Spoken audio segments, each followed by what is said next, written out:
Friends, आप सभी का स्वागत है आपके अपने चैनल श्योर शॉर्ट मैथ में। आज हम लोग देखने वाले हैं सोशल साइंस का पार्ट 4 वीडियो, जो वेरी वेरी इंपॉर्टेंट क्वेश्चन है, चुनिंदा क्वेश्चन जो आपको सीधा एग्जाम में देखने को मिलने वाले हैं। तो चलिए 10 मिनट का समय दीजिए, बेहतर ही क्वेश्चन क्लियर करेंगे जो आपको एग्जाम में काम आएगा।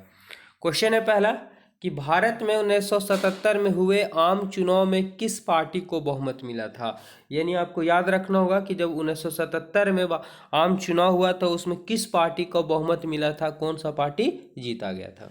तो ये जीता गया था जनता पार्टी को। ठीक है, कांग्रेस को या जनता पार्टी को, कम्युनिस्ट पार्टी को, किसी पार्टी को नहीं, तो ये जनता पार्टी को जीत मिला था, बहुमत मिला था। Option B correct answer. आगे बढ़ते हैं, अगला सवाल है कि निम्नलिखित में कौन भारतीय किसान यूनियन के नेता थे। भारतीय किसान यूनियन के नेता थे। क्या मोरारजी देसाई, जयप्रकाश नारायण, महेंद्र सिंह टिकैत या चौधरी चरण सिंह। क्या होगा राइट आंसर। तो ये थे महेंद्र सिंह टिकैत जो है भारतीय किसान के यूनियन थे। और बिहार में क्रांति का नेतृत्व जो दिया जाता है वो जयप्रकाश नारायण को दिया जाता है, संपूर्ण क्रांति का नेतृत्व। अगला है कि ताड़ी विरोधी आंदोलन निम्नलिखित में से किस प्रांत से शुरू किया गया था। ताड़ी विरोधी आंदोलन जो शुरुआत किया गया था वह कहाँ से, किस राज्य से शुरू किया गया था और धीरे धीरे पूरे फैल गया था। ठीक है, तो ये आंध्र प्रदेश से शुरू होकर के धीरे धीरे पूरे फैल गया था। ऑप्शन सी यहाँ पे करेक्ट आंसर हो जाएगा। अगला सवाल क्या है कि संघीय व्यवस्था में सरकार होती है। संघीय मतलब क्या होता है कि जब दो मिलते हैं तब जाके संधि बनता है। यहाँ पे ध्यान देंगे, संघीय व्यवस्था में सरकार होती है। एक दलीय तो द्विदलीय होती है, बहुदलीय इनमें से कोई नहीं। क्या होगा राइट आंसर। राइट आंसर की बात करना है तो ये देखिए संघीय है, तो संघीय मिल करके बनाया जाता है, तो क्या हो जाता है, बहुत से दल होते हैं। ऑप्शन सी यहाँ पे करेक्ट आंसर। अगला सवाल है 60 नंबर क्या दिया हो कि भारत के किस राज्य का प्रति व्यक्ति आय सर्वाधिक है। देखिए क्वेश्चन रिपीटेड हो गया। ठीक है, बार बार आपको क्वेश्चन घुमा घुमा के हमेशा पूछ दिया जाता है। तो भारत अगर पूछ दिया जाए तो भारत के किस राज्य का प्रति व्यक्ति सर्वाधिक है, तो ये होता है गोवा का। आगे बढ़ते हैं, अगला सवाल क्या हमारे पास है, बिहार के किस जिले का प्रति व्यक्ति आय सर्वाधिक है। यहाँ पे अभी था भारत का, अभी आ गया क्या बिहार का। तो बिहार का किस जिले का प्रति व्यक्ति आय सर्वाधिक होता है, ये है पटना का। ठीक है, पटना का प्रति व्यक्ति आय सर्वाधिक है। आगे बढ़ते हैं अगले सवाल की ओर। अगला सवाल है कि उपभोक्ता द्वारा शिकायत करने के लिए आवेदन शुल्क कितना लगता है। अगर कोई उपभोक्ता है उसको सामान में धोखाधड़ी होती है तो वो शिकायत कर सकता है। शिकायत करने के लिए आवेदक शुल्क कितना लगता है, तो ये लगता है, ठीक है, क्या 50 रुपया, 70 रुपया, 10 रुपया, इनमें से कोई नहीं, कोई रुपया नहीं लगता। ऑप्शन डी यहाँ पे राइट आंसर हो जाएगा। अगला सवाल है क्या कि वित्तीय संस्थाएं के प्रकार होते हैं। वित्तीय संस्थाएं के प्रकार जो होते हैं वो कितने प्रकार के होते हैं।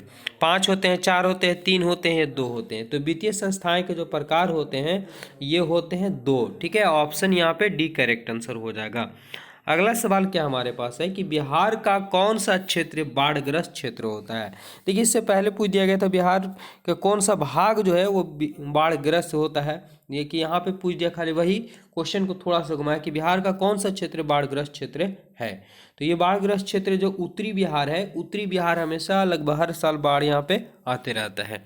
ऑप्शन डी करेक्ट आंसर हो जाएगा। अगला सवाल क्या है हमारे पास, निम्नलिखित में से किस नदी के बिहार का शोक नदी कहा जाता है। किस नदी को बिहार का शोक नदी कहा जाता है ये बताना है। तो गंगा को, गंडक को, कोसी को, पुनपुन को। तो कोसी नदी को जो है बिहार का शोक नदी कहा जाता है। ऑप्शन सी यहाँ पे करेक्ट आंसर। ये वेरी वेरी सभी के सभी इंपॉर्टेंट है और एग्जाम में पूछे गए हैं और पूछे जाएंगे भी। ठीक है, अगला सवाल क्या है हमारे पास, ध्यान देंगे कि महासागरों की तली पर होने वाले कंपन को किस नाम से जाना जाता है। महासागरों की तली पर यानी महासागरों की सतह पर जो होने वाला कंपन होता है उसे किस नाम से जाना जाता है। क्या भूकंप, चक्रवात या तो सुनामी या इनमें से कोई नहीं। तो इसे जाना जाता है सुनामी के नाम से जाना जाता है। धरती कांपती है तो भूकंप होता है, चक्रवात हवा के द्वारा भर लेते हैं। आगे बढ़ते हैं, अगला सवाल क्या है, 67 नंबर सवाल देखेंगे कि मानव शरीर में आग से जलने की स्थिति में जले हुए स्थान पर क्या करना चाहिए। क्या ठंडा पानी डालना चाहिए, ठीक है, क्या गर्म पानी डालना चाहिए, अस्पताल पहुंचाना चाहिए, इनमें से कोई नहीं। तो राइट आंसर की बात करें तो यहाँ पे अगर देता कि मानव शरीर में आग से जलने की स्थिति में प्राथमिक उपचार बोलता है तो ठंडा पानी डालना चाहिए। लेकिन क्या बोले कि जलने की स्थिति में जले हुए स्थान पर क्या करना चाहिए, तो सबसे पहले तो उसको अस्पताल पहुँचाइए। ऑप्शन सी राइट आंसर, प्राथमिक बोलेगा तब पानी डालना। अगला सवाल क्या है कि इटली एवं जर्मनी के एकीकरण का विरोध निम्न में से कौन था। इटली एवं जर्मनी के एकीकरण करना था, लेकिन एकीकरण के विरोध में कौन था, ठीक है, कौन विरोध में था, तो विरोध में था ऑस्ट्रिया। क्या था, ऑस्ट्रिया विरोध में था। ऑप्शन सी यहाँ पे राइट आंसर। अगला सवाल क्या है, अगला सवाल देखेंगे कि काउंट काबूर को विक्टर इमैनुअल ने किस पद पर नियुक्त किया था। वेरी वेरी इंपॉर्टेंट क्वेश्चन है। क्या बोला है कि काउंट काबूर को विक्टर इमैनुअल ने किस पद पर नियुक्त किया था, किस पद पर नियुक्त किया था, तो ये नियुक्त किया था प्रधानमंत्री के पद पर। ऑप्शन सी यहाँ पे राइट आंसर हो जाएगा। चलिए अगला सवाल क्या है देखेंगे, रूस में जार का क्या अर्थ होता है।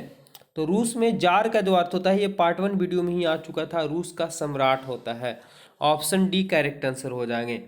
अगला सवाल है कि कार्ल मार्क्स का जन्म कहाँ हुआ था। कार्ल मार्क्स का जन्म कहाँ हुआ था, तो कार्ल मार्क्स का जो जन्म हुआ है वो जर्मनी में हुआ है।